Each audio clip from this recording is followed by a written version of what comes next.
جب بنی اسرائیل میں نفرت، حسد اور مساکین پہ ظلم بڑھنے لگا تو اللہ نے اپنے نبی عیسیٰ مسیح کو ان کے لیے منتخب کیا۔ تو یوں اللہ کے نبی عیسیٰ مسیح بنی اسرائیل کے بڑے بڑے عالم اور معتبر لوگوں سے کہنے لگے کہ کیوں ظلم کرتے ہو، غریبوں کا حق کیوں کھاتے ہو؟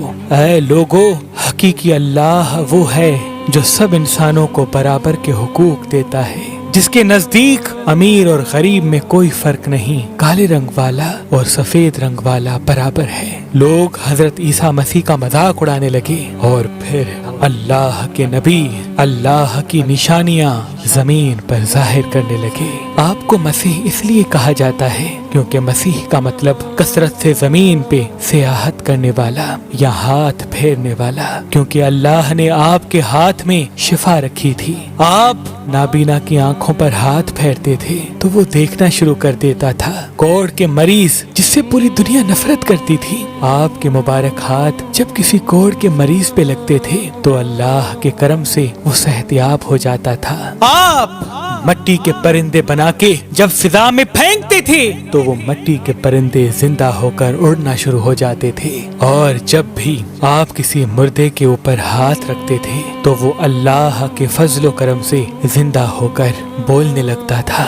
بنی اسرائیل کے لوگوں نے جب یہ معجزات دیکھے تو دن بدن آپ کی باتیں سننے لگے، آپ کو اللہ کا نبی تسلیم کرنے لگے۔ بس یہی ڈر اس وقت کے ظالم بادشاہوں اور عالموں کو کھانے لگا کہ کہیں ہماری حکومت ختم نہ ہو جائے، لوگ عیسیٰ مسیح کو اللہ کا نبی سمجھ کر اپنا بادشاہ نہ بنا دیں۔ تو بس بنی اسرائیل کے بادشاہ اللہ کے نبی حضرت عیسیٰ مسیح کو شہید کرنے کی سازش بنانے لگے۔ حضرت عیسیٰ علیہ السلام پوری قوم سے مخاطب ہو کے فرمانے لگے، اے لوگو، اللہ سے ڈرو، میں اللہ کی طرف سے آیا ہوں تاکہ تم آپس میں محبت، پیار اور امن کے ساتھ زندگی بسر کر سکو۔ کچھ لوگ آپ پر ایمان لے آئے، کچھ لوگ آپ کے ساتھ رہنا شروع کرنے لگے، اور کچھ لوگ وقت کے بادشاہوں کے ساتھ آپ کو شہید کرنے کی سازش میں اٹھ کھڑے ہوئے۔ تاریخ نے لکھا آپ کے ساتھ 12 حواری تھے، لیکن ان میں سے بھی کچھ کا ایمان مکمل نہ تھا۔ اس بات کا فائدہ اٹھاتے ہوئے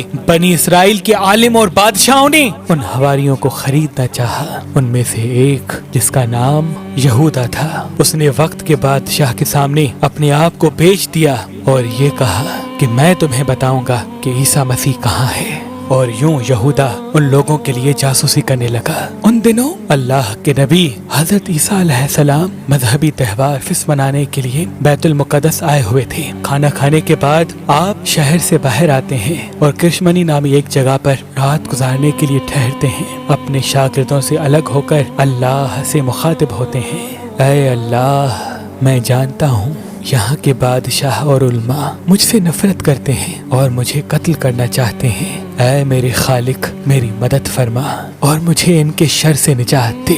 بس اتنے میں جبریل امین اللہ کے حکم کے ساتھ نازل ہوتے ہیں اور فرماتے ہیں، اے مریم کے بیٹے، اللہ فرماتا ہے کہ آج رات تجھے اس زمین سے آسمانوں کی طرف اٹھائے گا، تیرا رب تجھے ان لوگوں کے شر سے بچائے گا، اور وہ لوگ جنہوں نے تیری تعلیمات کو تسلیم کیا ہے، اللہ انہیں مشرک اور کافر لوگوں پر فضیلت بخشے گا، اور قیامت کے دن اللہ اس اختلافات کا فیصلہ کرے گا۔ اے روح اللہ، تیری بلندی کا وقت آ پہنچا ہے۔ بس اللہ نے ایک عجیب معجزہ دکھایا، یہودا کا حلیہ حضرت عیسیٰ مسیح جیسا ہو گیا، اور عیسیٰ مسیح کو اللہ نے آسمانوں کی طرف بلند کر دیا۔ بس جیسے ہی گرفتار کرنے کے لیے بادشاہ کے لوگ وہاں آئے تو اس جاسوس یہودا کو گرفتار کر دیا، کیونکہ اللہ نے اس کی شبیہ عیسیٰ مسیح جیسی بنا لی تھی۔ اور یوں اللہ نے بنی اسرائیل کے سخت دلوں پر مہر لگا دی، اور وہ فخر سے یہ کہنے لگے کہ ہم نے مریم کے بیٹے اور اللہ کے نبی عیسیٰ کو قتل کر دیا۔ انہوں نے یہ سمجھا کہ ہم نے عیسیٰ مسیح کو سولی پہ چڑھا رکھا ہے، بلکہ حقیقت تو یہ تھی کہ وہ اس معاملے میں غلط فہمی کا شکار تھے۔ ان میں سے کچھ لوگ حیرت سے یہودا کو دیکھ رہے تھے کہ اس کا چہرہ تو عیسیٰ مسیح جیسا ہے، لیکن عیسیٰ مسیح کی کوئی بھی خوبی اس میں نظر نہیں آ رہی۔ وہ بس اپنے وہم و گمان کی پیروی کر رہے تھے۔ حقیقت تو یہ ہے کہ عیسیٰ مسیح کو انہوں نے قتل نہیں کیا تھا، کیونکہ اللہ کے نبی عیسیٰ روح اللہ کو اللہ نے صحیح سلامت آسمانوں کی طرف بلا دیا تھا اور اپنی جگہ عنایت فرمائی، اور قیامت سے پہلے اللہ ان کو پھر سے ظاہر کرے گا اور دنیا کے نزدیک حق و باطل کو واضح کر دے گا۔ بے شک وہ ہر چیز پہ قدرت رکھتا ہے، بے شک